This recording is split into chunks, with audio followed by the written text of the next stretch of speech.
नमस्कार दोस्तों, मैं आपका अपना गोपाल आप सभी का बहुत बहुत स्वागत करता हूं अपने इस खास कार्यक्रम गोपाल की चौपाल में। साथियों, मनुष्य लाचार है, बीमारी विकराल है। आप सभी सोचते होंगे कि मैं ऐसा क्यों कह रहा हूं। अभी अभी हम सभी ने एक वैश्विक महामारी कोरोना को देखा, जो तूफान की तरह तो आया मगर मनुष्य के सामने टिक ना सका। जल्द ही हम सभी ने इस पर काबू पा लिया। हमारे देश ने भी इस महामारी के खिलाफ अपने वैक्सीन का इजाद कर लिया। लेकिन आज मैं एक ऐसे बीमारी की बात कर रहा हूं जो चोर दरवाजे से आहिस्ते से आया, धीरे धीरे महामारी का रूप लेकर मनुष्य के लिए एक चुनौती बन गया, जो दशकों से आज भी लाइलाज बना हुआ है। एक ऐसी बीमारी जिसे आप अपनी आंखों से देख नहीं सकते, सिर्फ जिसे हो जाए वो महसूस कर सकता है। साथियों, जब भी हम किसी विकलांग की बात सुनते हैं तो हमारा दिमाग मानसिक या शारीरिक विकलांगता की ओर ही जाता है। मगर क्या आप जानते हैं, इस बीमारी को भी भारत सरकार ने विकलांगता की श्रेणी में रखा है। जी हां, आज मैं बात करने जा रहा हूं एक ऐसी बीमारी की जो हमारे समाज में चुपचाप घर कर चुकी है, सिकल सेल एनीमिया की। और इस बीमारी पर प्रकाश डालने के लिए हमारे साथ जुड़ रहे हैं सरगुजा के जिला नोडल अधिकारी डॉक्टर श्रीकांत सिंह चौहान जी, जो विगत कई वर्षों से सिकल सेल एनीमिया के मरीजों की सेवा कर रहे हैं। आज हमारे विशेष आग्रह पर हमारे स्टूडियो में आए हैं ताकि अधिक से अधिक लोगों को इस बीमारी के बारे में जागरूक किया जा सके, सचेत किया जा सके। क्योंकि इस बीमारी के बारे में कहा जाता है कि बचाव ही इलाज है। डॉक्टर साहब, मैं आपका बहुत बहुत स्वागत करता हूं अपने इस खास कार्यक्रम गोपाल की चौपाल में। नमस्कार भैया। और साथ ही आपका बहुत बहुत शुक्रिया अदा करता हूं कि आप आज मेहमान के रूप में हमारे इस स्टूडियो में आए हैं। तो सबसे पहले मैं आपसे एक सवाल करना चाहता हूं डॉक्टर साहब कि ये सिकल सेल बीमारी क्या होती है? क्या ये अनुवांशिक है? क्या यदि माता पिता को है तो भी ये होने वाले बच्चे में आ सकता है, और इसका इलाज संभव है क्या? एक साथ आपने बहुत सारा सवाल पूछ लिया जी। मैं सीक्वेंस से सभी सवालों के जवाब देना चाहूँगा। सबसे पहला सवाल जो आपने पूछा, सिकल सेल बीमारी क्या है? तो सिकल सेल बीमारी, आपने एक लाइन कहा अनुवांशिक है। ये वाकई में अनुवांशिक बीमारी है जी। क्योंकि सिकल सेल बीमारी कभी साथ बैठने से, साथ सोने से या साथ खाने से, साथ पीने से, साथ रहने से सिकल सेल बीमारी नहीं होता है किसी नहीं को। होता जी। ये माँ बाप से बच्चे में आता है। हाँ। और माँ बाप से बच्चे में आने का इसका जो सिस्टम है वो जीन के माध्यम से आता है। जी जी। अगर मम्मी पापा में सिकल जीन है जी तो ही वो बच्चे में आएगा। नहीं तो फिर वो नहीं आएगा। हाँ। मुख्य रूप से मैं बताना चाहूंगा कि सिकल सेल दो प्रकार का होता है, एक वाहक और एक बीमारी श्रेणी है ना। तो वाहक में हमको सिकल सेल का एक सिंगल जीन मिलेगा, जबकि बीमारी की श्रेणी में हमको दोनों मम्मी पापा से सिकल जीन मिलेगा, है ना। और इसमें बहुत इंपॉर्टेंट बात मैं आपको बताना चाहता हूँ, आपके स्टूडियो के माध्यम से पूरे पब्लिक को बताना चाह रहा हूँ कि किसी भी बीमार व्यक्ति को आप बहुत अच्छे से तुरंत पहचान सकते हो, क्योंकि उसका स्वभाव अलग रहेगा, उसका रंग रूप अलग रहेगा, उसके अंदर बहुत सारी ऐसे लक्षणें आपको दिखेंगे जिसे आप अंदाजा लगा सकते हो कि ये व्यक्ति बीमार है ना। हाँ। लेकिन ये जो वाहक का प्रकार है, वाहक वाला प्रकार है, जो समाज के अंदर है भी और दिखता भी नहीं है। हाँ। ना वो बीमार जैसे दिखेगा, है ना, वो बिल्कुल सामान्य व्यक्ति की तरह दिखेगा। और तब तक आप उसको नहीं पहचान पाओगे जब तक उसकी हम जांच नहीं करा लेते। जी। तो ये बहुत लोगों को समझने की जरूरत है। कई बार मेरे पास मरीज आते हैं और बोलते हैं, साहब मेरे को तो कोई लक्षण ही नहीं है, मेरे बच्चे को कैसे हो गया? है ना। तो उनको समझने की जरूरत है कि आपको जो है, आपको छोटा सिकलिंग है, मतलब वाहक वाला प्रकार आपके अंदर है, इसीलिए आपको लक्षण नहीं दिख रहा है ना। इसमें जो बेसिक डिफरेंस है वो यही है। और लेकिन आपके एक सिंगल जीन और आपके दूसरे पार्टनर का सिंगल जीन दोनों मिलके बच्चे में आ गया और बच्चे में डबल जीन आ गया। और डबल जीन जहां भी आया वहां पर आपको लक्षण दिखेंगे स्पष्ट। जी जी। ये बेसिक डिफरेंस है। तो ये सिकल सेल का प्रकार हो गया। हमने प्रकार समझा। अब इसी को समझते हुए आगे चलें कि इसमें लक्षण क्या क्या होते हैं, जी, है ना। तो मुख्य रूप से इसमें आपको बता दूं कि लक्षण सबसे कॉमन जो लक्षण है वो है दर्द। इसमें ऐसे दर्द होने लगता है लोगों को, मरीज को, जिसमें दर्द की दवाई खाने पर भी आराम नहीं मिलता जी। और कई बार उसको भर्ती होने की जरूरत पड़ जाती है, और भर्ती भी नॉर्मल वार्ड में नहीं हो पाता, वो सीधा आईसीयू में भर्ती करना पड़ता है हमको। अच्छा। इतना तीव्र पीड़ा होने लगता है। जी जी। है ना। तो ये बहुत कॉमन सा इसका लक्षण है।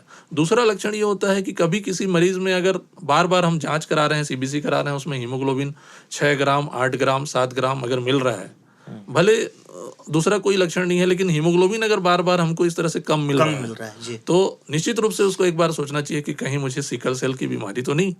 तो एक बार उसको जांच जरूर कराना चाहिए। तीसरा लक्षण अगर हम उसी के आगे का क्रम में लें, तो किसी व्यक्ति को अगर लगातार कभी 1 महीने में, कभी 2 महीने में, कभी 3 महीने में अगर ब्लड चढ़ाने की जरूरत पड़ रही है जी, तो उसको भी कम से कम एक बार जरूर सोचना चाहिए कि कहीं मुझे सिकल सेल जैसी बीमारी तो नहीं। और चौथा लक्षण की बात हम करें तो इन्हीं से रिलेटेड है कि पीलिया शरीर में दिखने लगता है। आंखों में पीलापन दिखने लगेगा, है ना। जो पेट में तिल्ली होती है वो तिल्ली का साइज बढ़ जाएगा जी। पेट में उसका दर्द होने लगेगा। ये सारी लक्षणों में आता है। और इसकी वजह से जब ऑलरेडी हीमोग्लोबिन कम हो गया शरीर में, तो शरीर का जो रोग प्रतिरोधात्मक क्षमता कम हो जाता है। हाँ। तो जिसकी वजह से एक और अगला लक्षण क्या मिलेगा हमको, बार बार संक्रमित होता रहेगा वो व्यक्ति। अच्छा। छोटा छोटा संक्रमण से वो बार बार पीड़ित होता रहेगा। रोग प्रतिरोधक क्षमता कम हो जाता है। जी। एकदम सही बोले आप जी। रोग प्रतिरोधक क्षमता कम होने की वजह से हर छोटी छोटी बदलाव जो मौसम में होते हैं उसमें वो बीमार पड़ने लगेगा। कभी बुखार आ जाएगा, कभी सर्दी हो जाएगा, खांसी हो जाएगा, और थोड़े थोड़े चीजों के लिए फिर हॉस्पिटलाइज होना पड़ेगा उसको। तो ये सब उसके लक्षण है। इसके साथ साथ कई बार आप देखेंगे कि अवसाद में रहेगा वो। अच्छा। है ना कि भाई मैं तो बहुत बड़ा बीमारी से पीड़ित हूँ, तो मानसिक लक्षण दिखने लगेंगे उसके अंदर। अच्छा। हाँ। तो कई बार आदमी सोचने लगता है कि बस अब मेरा तो इलाज ही नहीं है, तो मैं क्या करूं। तो हमेशा वो दुखी, चिंता, एंजाइटी जैसे लक्षण आ जाएंगे। एंजाइटी हम बोल भी सकते हैं, लेकिन हम बोल सकते हैं अवसाद। अवसाद, है ना। अवसाद जो बोलेंगे तो बस अब जीने की तमन्ना खत्म हो गई हमारी, उम्मीद अब नहीं रह गया। इस तरह के लक्षण हमको देखने को मिलेंगे मरीज में। वो भी उस बीमारी की वजह से। डॉक्टर साहब, एक आपने बड़ा महत्वपूर्ण चीज आज बोल दिया, क्योंकि हम सभी ऐसे क्षेत्र में दुर्भाग्य से हैं जहाँ पे इसका प्रभाव बहुत ज्यादा देखने को मिल रहा है आजकल जी। और आम लोग जो हैं बड़े भयभीत रहते हैं कि इसको अगर कोई पेशेंट उनके सामने आ गया सिकल सेल एनीमिया का, तो उससे वो मिलने से बचने लगते हैं, उससे बात करने से बचने लगते हैं। उनको ऐसा लगता है कि कहीं ऐसा ना हो कि इससे मैं बातचीत करूं या इसका जूठा खा लूं या हाथ मिला लूं तो ये मेरे को भी हो जाए। तो इसको आपने बहुत अच्छा किया कि क्लियर कर दिया। मैं व्यूअर्स आपको बताना चाहता हूं कि ये जो सिकल सेल एनीमिया अभी डॉक्टर साहब ने बताया कि ये छुआछूत की बीमारी बिल्कुल नहीं है। इसलिए आप इसके पेशेंट से, इससे जो पीड़ित व्यक्ति है उससे खूब अच्छा व्यवहार कीजिए, उससे बिल्कुल निष्फिक्र होकर के बातचीत कीजिए, उठिए बैठिए। ऐसा करने से उसको उसका मनोबल बढ़ेगा।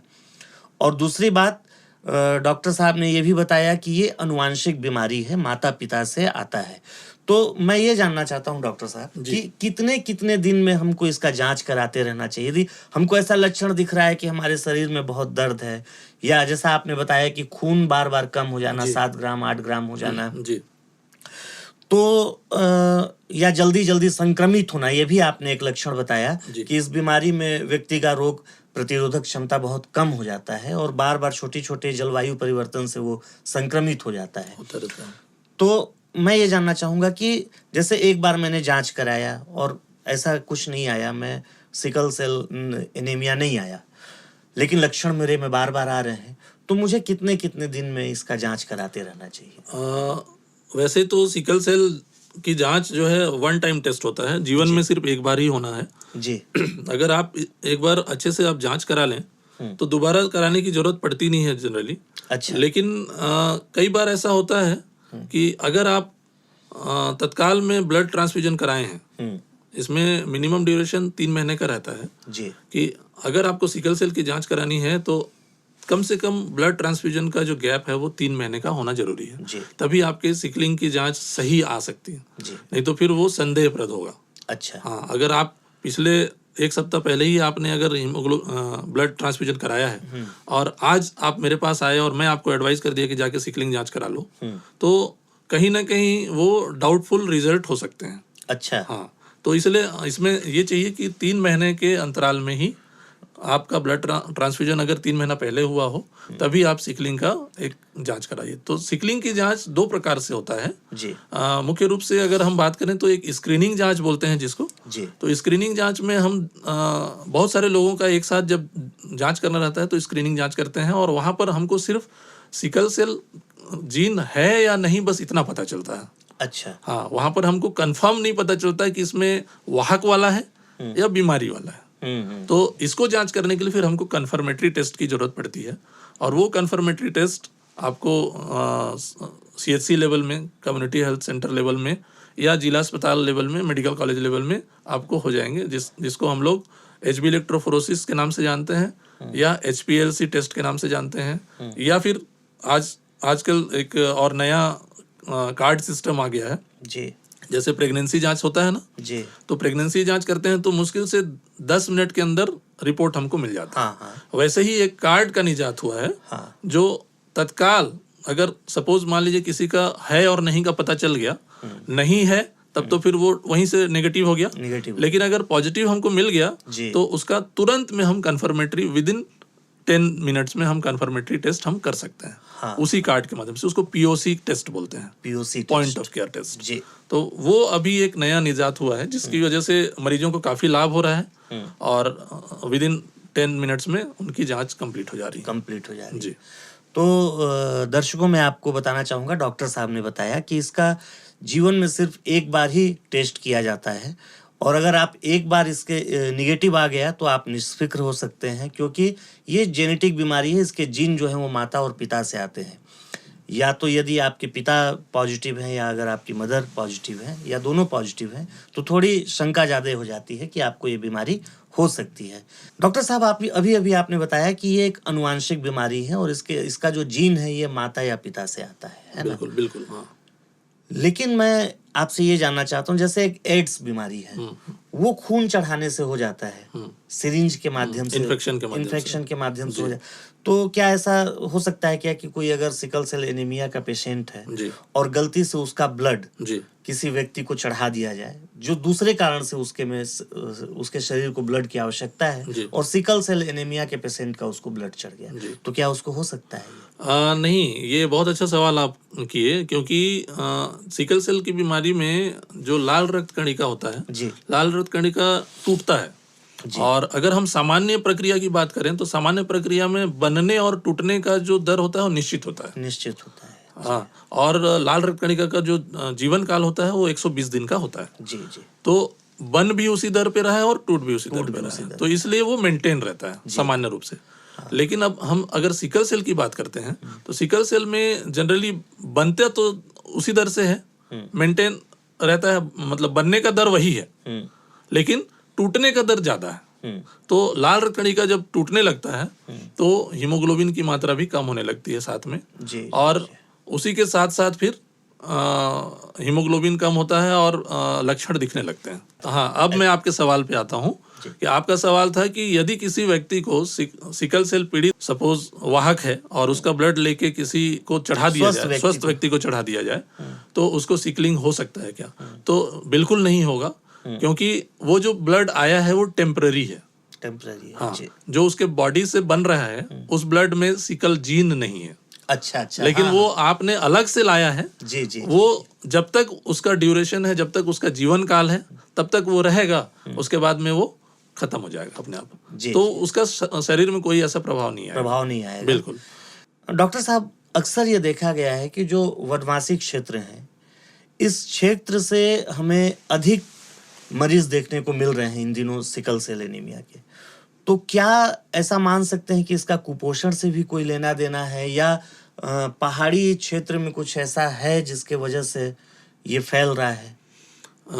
ऐसा तो बिल्कुल नहीं है। मुझे ऐसा लगता है, जितने दिन से मैं सिकलिंग मरीजों को देख रहा हूँ जी, पहले और अब में जो अंतर है वो मैं बताना चाह रहा हूँ बेसिकली, कि जब भी हम लोग शुरुआत में जब भी पढ़ते थे, मेडिकल कॉलेज में पढ़ाई करते थे, तो हम लोग यही पढ़ते थे कि सिकल सेल एक ऐसी बीमारी है जो ट्राइबल बेल्ट को प्रभावित करती है। लेकिन मैं यहाँ जब रजिस्टर मेंटेन करने लगा और उनसे उनका वर्ग पूछा, तो मुझे यहाँ पर 80% जो मरीज हैं वो ओबीसी कैटेगरी से हैं। अच्छा। तो अन्य पिछड़ा वर्ग कैटेगरी में जितने भी कास्ट आते हैं, जैसे मैं आपको उदाहरण के लिए बता दूं, चाहे वो यादव हो, चाहे वो पनिका समाज हो, दास हो, है ना, दास और पनिका शायद एक ही है, तो ये हो गए। और बहुत बाहुल्यता अगर मैं बोलूं तो एक मुस्लिम कम्युनिटी है, वो भी ओबीसी में ही आते हैं, है ना, गुप्ता हो गए, साहू हो गए, तेली हो गए, इस तरह के कम्युनिटी में मैं ज्यादा मरीजों को देख पा रहा हूँ। अच्छा। और दूसरे कम्युनिटी में भी हैं, लेकिन उसके कंपैरिजन में ओबीसी में बहुत ज्यादा है, 80% बोल रहा हूँ। जितने अभी मेरे पास लगभग 650 मरीज हैं, 650 मरीजों का इलाज मैं अभी कर रहा हूँ नवापारा सामुदायिक स्वास्थ्य केंद्र में। वहां पर रजिस्टर में अगर मैं नजर फिरता हूँ तो मुझे ओबीसी ही दिखते हैं, और मुश्किल से 10 या 15% जो मेरे को दूसरे अन्य कैटेगरी मुझे दिखते हैं। तो ये कहना गलत होगा कि पहाड़ी क्षेत्र में ही ज्यादा होता है या ट्राइबल क्षेत्र में ही ज्यादा होता है। अब वो ऐसा नहीं रह गया। निश्चित रूप से इसकी शुरुआत की बात हम करते हैं कि सिकल सेल बीमारी जब इस संसार में कैसे आया, तो उस समय जरूर ये ट्राइबल बेल्ट से रिलेटेड रहा होगा, जैसा कि हम लोग इसको जानते हैं। इसलिए बोल रहा हूँ क्योंकि इसकी शुरुआत जब हुई थी तो प्रकृति ने स्वयं ही, जैसे कोरोना आया, कोरोना को उदाहरण के रूप में मैं आपको समझा रहा हूँ। कोरोना आया तो कोरोना शुरू में जब आया तो हमारे शरीर में उसका प्रभाव ज्यादा पड़ रहा था। जैसे जैसे हम उससे एक्सपोज होते गए वैसे वैसे हमारे शरीर में उसके प्रति रोग प्रतिरोधात्मक क्षमता बनता चला गया। और आज भी कोरोना है, लेकिन आज हम मर नहीं रहे हैं कोरोना से, ये बहुत बड़ी बात है हमारे लिए। तो वो धीरे धीरे डेवलप हुआ। तो वो डेवलप कौन किया? प्रकृति ने किया, प्रकृति नहीं किया। तो ऐसे ही कुछ बहुत 100 वर्ष पहले की बात हम बोल सकते हैं कि जब मलेरिया बहुत ज्यादा हुआ करता था, तो जिस क्षेत्र में मलेरिया ज्यादा हुआ करता था उस क्षेत्र में प्रकृति ने एक ऐसा बदलाव लाया उस मलेरिया से बचने के लिए। अच्छा। स्वयं प्रकृति ने लाया कि मलेरिया के जो परजीवी हैं उनको जीवित रहने के लिए लाल रक्त कणिका का होना, सामान्य होना आवश्यक है ना, उसका जो लाइफ साइकिल को पूरा करने के लिए। तो प्रकृति ने एक ऐसा बदलाव किया कि उस लाल रक्त कणिका को वो मॉडिफाई कर दिया। तो वो क्या किया, वो एक ही जीन को सिकल जीन बना दिया। तो शरीर में क्या हो गया, एक नॉर्मल जीन हो गया, हीमोग्लोबिन, नॉर्मल हीमोग्लोबिन हो गया, और एक सिकल हीमोग्लोबिन हो गया। तो नॉर्मल हीमोग्लोबिन और सिकल हीमोग्लोबिन होने से हमको कोई दिक्कत नहीं है, क्योंकि हम वाहक की श्रेणी में हैं। हम अभी वाहक की श्रेणी में है और हमारे अंदर लक्षण नहीं है। ये चीज मैं अभी पहले भी बता चुका हूँ। और जब लक्षण नहीं है तो उस समय तो जांच ही नहीं हुआ करता था। लक्षण नहीं है तो जांच नहीं हुआ, जांच नहीं हुआ तो पता नहीं चला, पता नहीं चला तो शादी हो गई। 2 लोगों की शादी हो गई। जो लड़का है उसमें भी सिकल जीन है, जो लड़की है उसमें भी सिकल जीन है।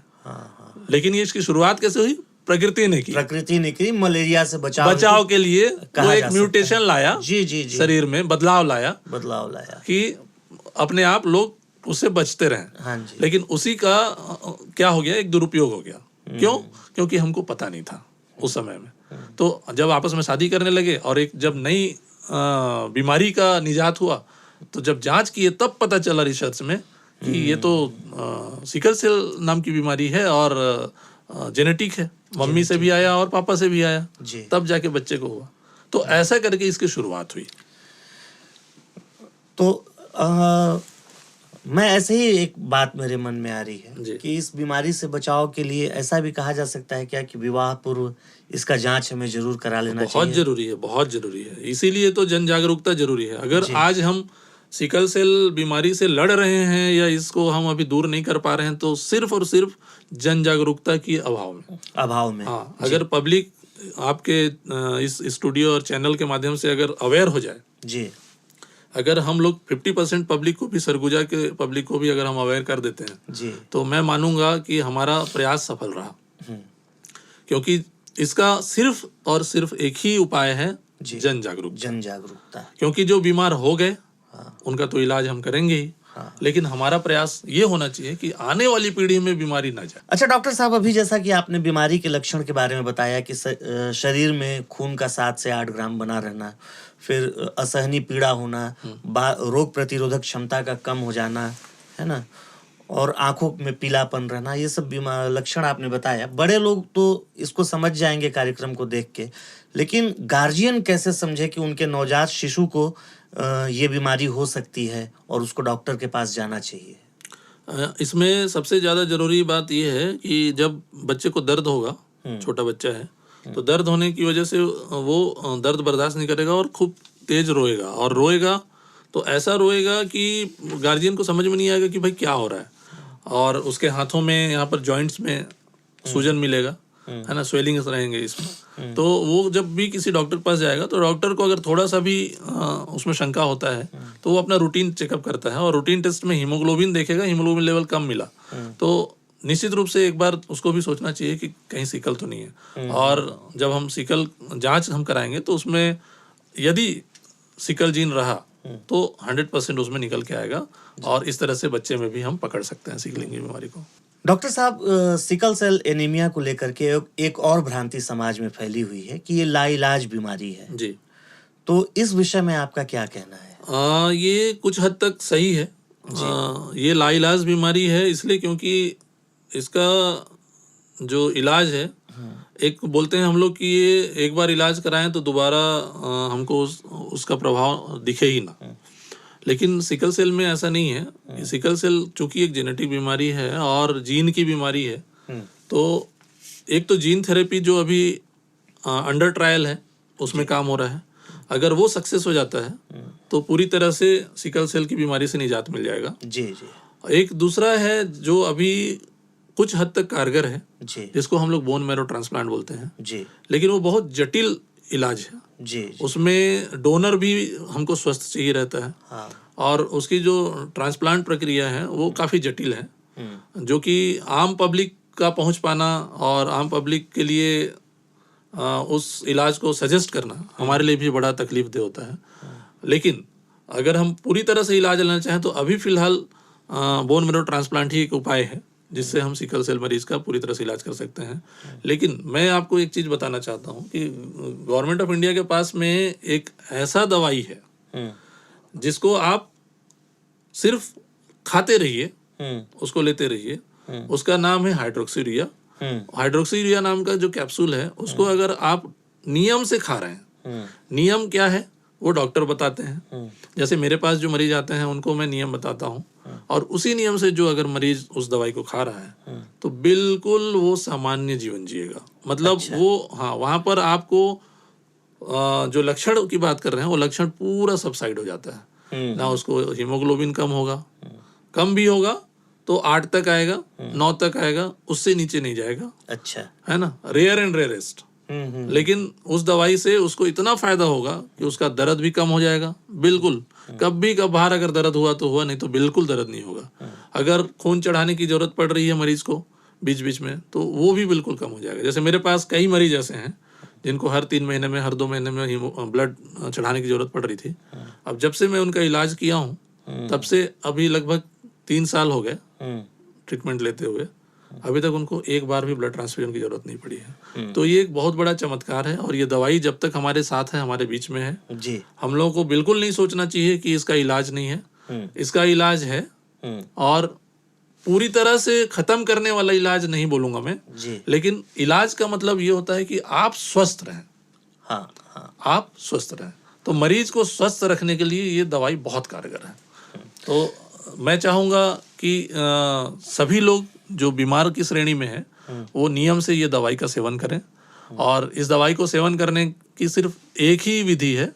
इसको आपको खाना के रूप में, मैं उनको वही समझाता हूँ कि ये आपके लिए खाना जैसा है। खाना जैसा क्यों बोलता हूँ, खाना से इसको मैं तुलना क्यों करता हूँ, इसके पीछे कारण है कि खाना हमको क्यों जरूरत है जिंदा रहने के लिए। हमारा शरीर चलता रहे, जीवित रहे, सब काम हमारा होता रहे, है ना, बिना रुके। तो सिकलिंग मरीज के लिए हाइड्रोक्सीरिया भी खाना जैसे है। अगर आप उसको खाते जा रहे हो तो आप स्वस्थ रहोगे, आप जीवित रहोगे। दूसरा चीज, खाना का एग्जाम्पल लेके मैं एक चीज और समझाना चाहता हूँ पब्लिक को कि खाना जब आप बहुत ज्यादा खा लेते हो तो पेट बिगड़ जाता है, पेट खराब हो जाता है, उल्टी दस्त होने लगता है, पेट में दर्द होने लगता है। कम खाते हो तो शरीर में लगता नहीं है, उसका कोई फायदा नहीं होता है। तो एक नियमित रूप से निश्चित मात्रा में अगर आप खाना खा रहे हो तो आप स्वस्थ रहेंगे। वैसे ही हाइड्रोक्सीरिया का भी है। अगर आप हाइड्रोक्सीरिया नियम से खा रहे हो और जितना आपको खाने की जरूरत है वो उतना ही आप खा रहे हो, ना ज्यादा ना कम, तो आपको किसी तरह की डरने की जरूरत नहीं है। आप दवाई का सेवन करते रहो और लक्षण को दूर रखो।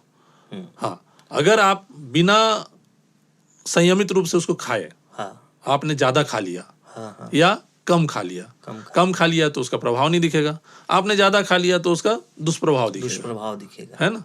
तो कितना खाना है उसको जानने के लिए आपको हमारे पास हर 2 महीने में आना है। ये है उसका नियम। तो दर्शकों, मैं इसे और थोड़ा ठीक से बोलूं तो जिस तरह से शुगर है वो भी अगर आप सोचेंगे तो लाइलाज बीमारी है, आपको जीवन भर इंसुलिन लेना है। थायराइड हो गया तो आपको थायरॉक्सिन जीवन भर खाना है। उसी तरह से आप मान लीजिए कि सिकल सेल भी एक बीमारी है जिसमें आपको हाइड्रोक्सी यूरिया नामक दवा को जीवन भर खाना है, लेकिन इसका डोज आपके डॉक्टर तय करेंगे, आप नहीं तय करेंगे। बिल्कुल। आप जाइए, डॉक्टर के संपर्क में रहिए, निष्फिक्र होकर के अपना इलाज कराइए, क्योंकि मैंने इस कार्यक्रम के प्रारंभ में ही कहा था कि इस बीमारी का इलाज बचाव ही इलाज है।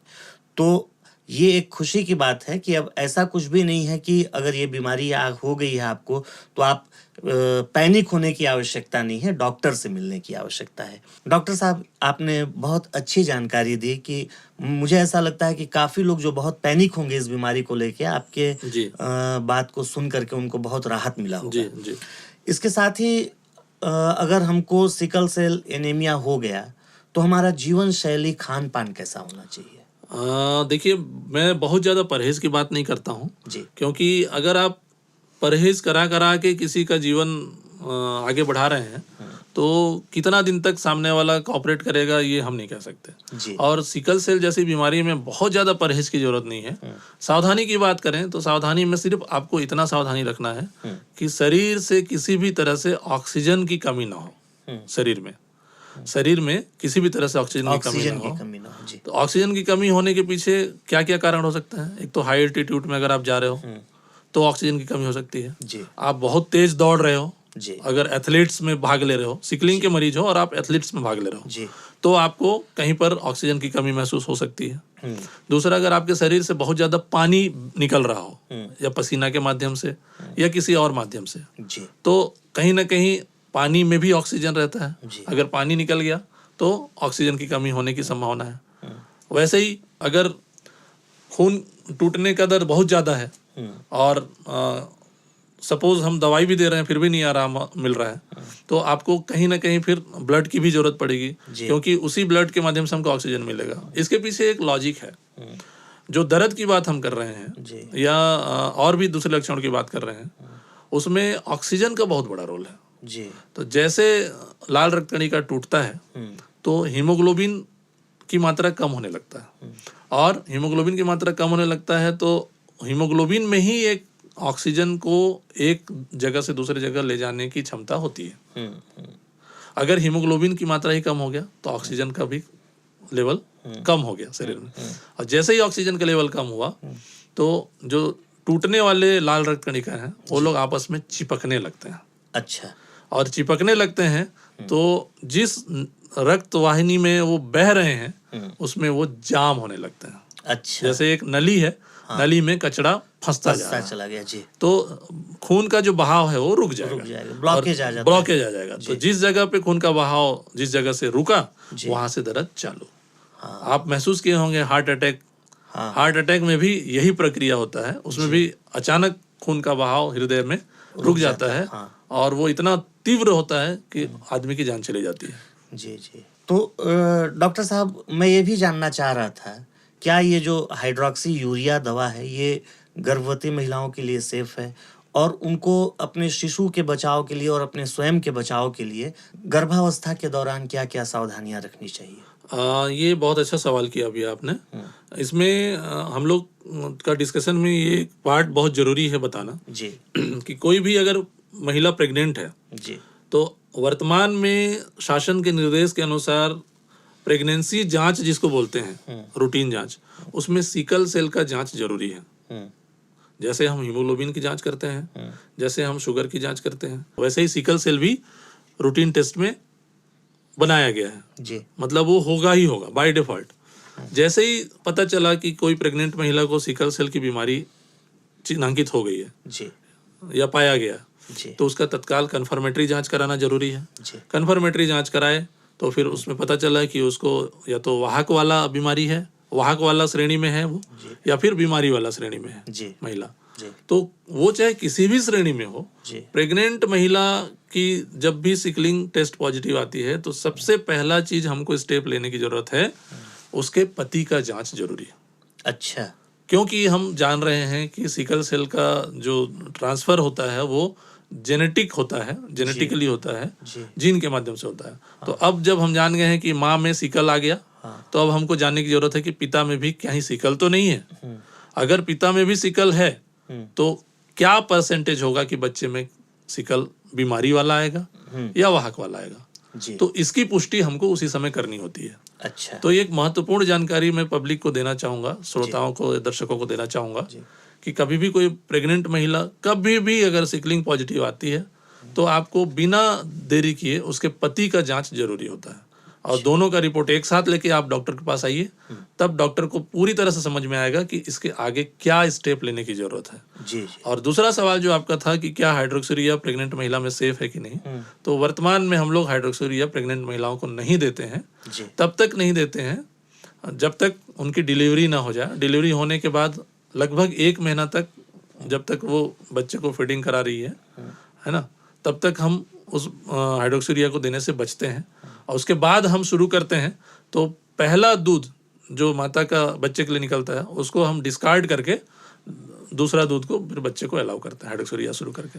अच्छा डॉक्टर साहब, एक और बड़ा महत्वपूर्ण मेरा सवाल था, बहुत से लोगों के मन में भी ये आ रहा होगा कि जैसे 9 दाम्पत्य हैं, उसमें पति को या पत्नी को किसी एक को सिकल सेल है, तो क्या सेक्सुअल रिलेशनशिप से भी ये ट्रांसफर होता है क्या बीमारी? नहीं, बिल्कुल नहीं होता है जी। ये बिल्कुल नहीं होता है। मतलब अगर पति पत्नी में किसी को सिकल सेल है तो दूसरे पार्टनर को सिकलिंग ट्रांसफर हो जाएगा सेक्सुअल ट्रांसमिशन के माध्यम से या सेक्स के माध्यम से, तो ये बिल्कुल गलत है, मिथ्या है। ऐसा बिल्कुल नहीं है। है ना, तो ये आप स्पष्ट कर दीजिए जी श्रोताओं को, दर्शकों को जी कि ऐसा बिल्कुल नहीं है। डॉक्टर साहब, आपने सभी सवालों का जवाब दिया। एक आखिरी सवाल था मेरा आपसे कि सरकार की कोई ऐसी योजना है क्या जिससे गरीब लोग लाभ उठा सकें, इसका इलाज करा सकें? सबसे ज़रूरी बात तो मैं आपको बता दूं कि हमारे माननीय प्रधानमंत्री साहब जो मोदी जी हैं जी, वो जुलाई 2023 में 1 जुलाई 2023 को शहडोल मध्य प्रदेश से इस प्रोग्राम को लॉन्च किया था। ये पैन इंडिया कार्यक्रम के रूप में लॉन्च किया था जो पूरे भारतवर्ष में सिकल सेल के ऊपर काम कर रहे हैं हम लोग। तो इसका मुख्य उद्देश्य है कि 2045 से पहले सिकल सेल बीमारी को भारत से ही मुक्त करना। भारत को सिकल सेल बीमारी से मुक्त करना जी, है ना, इसको हम ऐसे समझ लें जी। तो उसके लिए हमको इसमें अभी काम करने की ज़रूरत है और हम लगातार इस पे काम कर रहे हैं। और इसमें जो आयु वर्ग रखा गया है वो पहला 0 से 40 वर्ष की उम्र तक को रखा गया है जी। और उसके आगे के उम्र वालों का हम थोड़ा रुक के भी कर सकते हैं क्योंकि उनमें बहुत ज़्यादा अब कुछ करने जैसा नहीं है जी। सबसे ज़्यादा ज़रूरी होता है कि जो तत्काल में अभी आने वाले 2 साल 3 साल के अंदर में शादी जिनकी होने वाली है उनकी काउंसलिंग अच्छे से हो जाए ताकि उन लोग अवेयर हो जाएं जी। और आने वाली पीढ़ी में सिकल सेल को ट्रांसमिट करने से बचें, है ना, वो ज़्यादा ज़रूरी है। हाँ। और दूसरा चीज़, सरकार ने एक बहुत अच्छा जो फैसिलिटी दिया है कि पहले 2022 से पहले सरगुजा संभाग में ये बोलूं तो पूरे छत्तीसगढ़ में सिर्फ एक ही सिकल सेल संस्थान हुआ करता था, रायपुर में जी। तो हर एक मरीज को रायपुर जाके इलाज कराने की जरूरत पड़ती थी। लेकिन आज हम लोग यहाँ मॉडल सिकल सेल यूनिट बनाए हैं नवापारा अस्पताल में, और वो model sickle cell unit public के लिए एक वरदान के रूप में है। वहाँ पर जांच भी मुफ्त में हो रहा है शासन की योजना के तहत और इलाज भी मुफ्त में हो रहा है। तो इतना अच्छा सुविधा वहाँ मिल रहा है पब्लिक को जी। तो जितने लोग भी जिनके मन में सवाल हो, जो देखना चाहते हो, जो इलाज कराना चाहते हो, वो कृपया आपके इस वीडियो के माध्यम से आएं और आकर इलाज कराएं। और ये सबसे ज़्यादा अच्छा योजना मैं मानूंगा सरकार का कि हम जांच भी मुफ्त करा रहे हैं और इलाज भी मुफ्त करा रहे हैं। डॉक्टर साहब, आपने बहुत अच्छी अच्छी जानकारियां हमें प्रदान की। मैं आपसे एक अनुरोध और करूंगा कि इस कार्यक्रम में के माध्यम से मैं कुछ व्यूअर्स से आग्रह करूंगा कि अगर उनके अंदर कोई संशय है, कोई बात जो छूट गया हो, तो हमसे पूछ सकते हैं। बिल्कुल। और मैं चाहूंगा कि एक बार और आप इस स्टूडियो में आकर के और उनके मन के शंका को दूर करें। जरूर जरूर। तो दर्शकों, आज के इस कार्यक्रम में आशा करता हूं कि सिकल सेल एनीमिया के बारे में आपने बहुत सारी चीज़ों को जाना होगा, समझा होगा। इसमें मुख्य बात यह थी कि विवाह से पूर्व आप दोनों लोग अपना अपना जांच अवश्य कराएं, क्योंकि पति और पत्नी यदि दोनों सिकल सेल एनीमिया से ग्रसित हैं तो होने वाले बच्चे में इसके होने की संभावना बढ़ जाती है।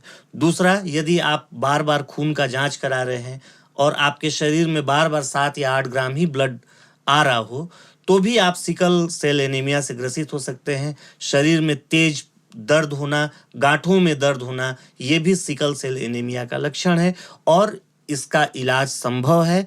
अधिक से अधिक लोगों तक इसके बारे में अवेयरनेस फैलाएं।